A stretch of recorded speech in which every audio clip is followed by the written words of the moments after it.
అప్పుడు ఏమన్నారు, జగన్ 13,500 ఇస్తానన్నాడు, ఆ 13,500లో కూడా 6,000 రూపాయలు పిఎం కిసాన్ అని చెప్పి అన్నారా లేదా? అంటే ఎలాంటి ఇంప్రెషన్ ఇచ్చినారు? వీళ్ళు ఇచ్చే 20,000 ఆ పిఎం కిసాన్ 6,000 కాక, అది కాక మీరు 20,000 ఇస్తానట్టుగా ఇంప్రెషన్ ఇచ్చినారా? ఇప్పుడు ఏమైంది? అది పోయింది, ఇది పోయింది. ఎప్పుడేమైంది? అది పోయింది, ఇది పోయింది. ఇది నిలదీసే కార్యక్రమం. ప్లస్ ప్రతి చోట కూడా ధాన్యం పండించే ఏరియాలలో మరీ ముఖ్యంగా ఎక్కడ కూడా ఎంఎస్పి రావడంలో ఎవరిని అడిగినా 300 రూపాయలు 400 రూపాయలు తక్కువ రేటుకు అమ్ముకోవాల్సిన పరిస్థితిలో ధాన్యం కొనుగోలు జరుగుతూ ఉన్నాయి. ఎక్కడ కూడా ఉచిత పంటల బీమా, ఇంతకుముందు మన ప్రభుత్వంలో ఈ క్రాప్ చేసి ప్రతి ఒక్క రైతుకు ఉచిత పంటల బీమా అందుబాటులోకి తీసుకొచ్చాం. ఈరోజు ఉచిత పంటల బీమా ఎత్తేసినారు. వీటి అన్నిటి మీద క్వశ్చన్ చేస్తూ ఈ నెల 13వ తారీఖున కలెక్టరేట్ల దగ్గర రైతుల తరపున మనమంతా కూడా రైతులను వెంటేసుకొని పోయి కలెక్టర్లకు మనం వినతి పత్రం ఇస్తూ, అయ్యా రైతుల సమస్యలు ఇవి, పలకండి పట్టించుకోండి అని చెప్పి గట్టిగా డిమాండ్ చేసే కార్యక్రమం 13వ తారీఖున చేస్తూ ఉన్నాం. అదే మాదిరిగా 27వ తారీఖున కరెంటు ఛార్జీల మీద బాధుడే బాధుడు. ఎన్నికలప్పుడు ఏమని చెప్పావయ్యా, కరెంటు ఛార్జీలు తగ్గిస్తానన్నావు, అన్నాడా లేదా? బాగా మన యూట్యూబ్లో కూడా నేను నా ట్వీట్లో కూడా పెట్టిన ఆయన అన్న మాటలు. అప్పుడు ఎంత గట్టిగా అన్నాడు, మామూలు గట్టిగా కాదు, నేను తగ్గిస్తా,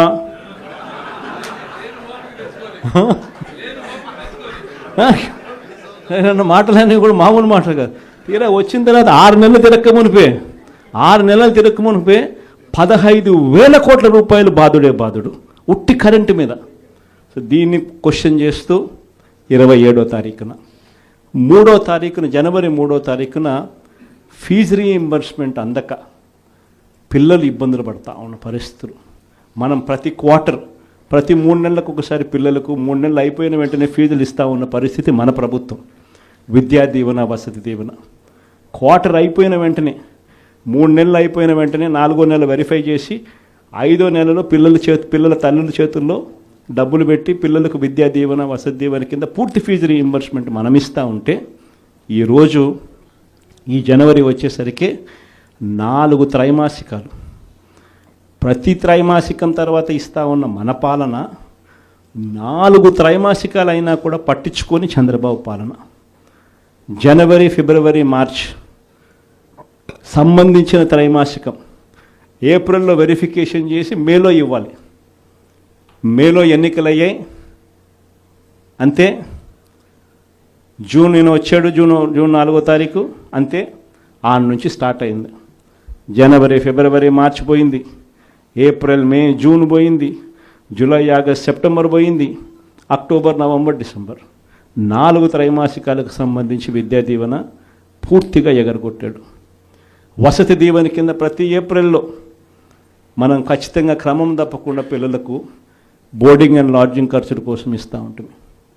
ఈరోజు చంద్రబాబు నాయుడు ప్రభుత్వం వచ్చిన తర్వాత ఈ సంవత్సరం పూర్తిగా 0. ఈ విద్యా దీవెన, వసతి దీవెన అందక పిల్లలు ఇంజనీరింగ్ చదువులు మానేసి పొలం పనులలో పనులు చేసుకుంటా ఉన్న పరిస్థితులు. కాలేజీ యాజమాన్యాలు ఫీజులు కట్టకపోతే కాలేజీలకు మేము రావద్దండి అని చెప్పి చెప్తా ఉన్న పరిస్థితులు. ఫీజులు కట్టకపోతే నీకు సర్టిఫికెట్లు ఇవ్వమని చెప్తా ఉన్న పరిస్థితులు. సో ఆ పిల్లల తరపున జనవరి 3వ తారీఖున విద్యా దీవెన, వసతి దీవెన ఎందుకు ఇవ్వడం లేదయ్యా అని చంద్రబాబు నాయుడు ప్రశ్నిస్తూ దాని మీద ఒక ధర్నా.